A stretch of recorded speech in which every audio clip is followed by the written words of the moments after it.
ನಾವೇನು ಒಂದೇ ಗರ್ಭ ಹಂಚಿಕೊಂಡೋರು ಅಲ್ಲ, ಸ್ನೇಹನೇ ನಮ್ಮ ತಾಯಿ ಅಲ್ಯಾವ ಭೇದ ಇಲ್ಲ. ನಿನಗೊಬ್ಬ ಬೈರಿ ಅಂದ್ರೆ ನನಗೂನು ಬೈರಿ ಅವನು, ಹೀಗನ್ನೋ ಸ್ನೇಹ ಒಂದೇ ಬಾಳಲ್ಲಿ ಮಂತ್ರ. ಇನ್ನು ಸಾವಿಗೂ ಅಂಜೋದಿಲ್ಲ,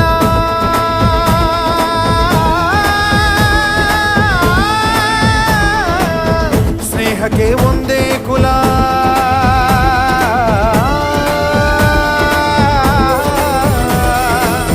ಸಾವಿಗೂ ಅಂಜೋದಿಲ್ಲ, ಸ್ನೇಹಕ್ಕೆ ಒಂದೇ ಕುಲ.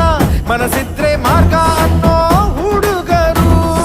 ಶಂಭೋ ಶಿವ ಶಂಭೋ ಶಿವ ಶಿವ ಶಂಭೋ, ಶಂಭೋ ಶಿವ ಶಂಭೋ ಶಿವ ಶಿವ ಶಂಭೋ. ರುದ್ರನು ಮೂರನೇ ಕಣ್ಣನ್ನು ಬಿಡಲಿ, ತಾಂಡವ ನಾಟ್ಯಕ್ಕೆ ಪ್ರಳಯವೇ ಬರಲಿ, ಗಂಗೆಯ ಜಟಯ ಧುಮುಕಿ ಬರಲಿ, ಎದುರು ನೀ ತಿರುಗೋ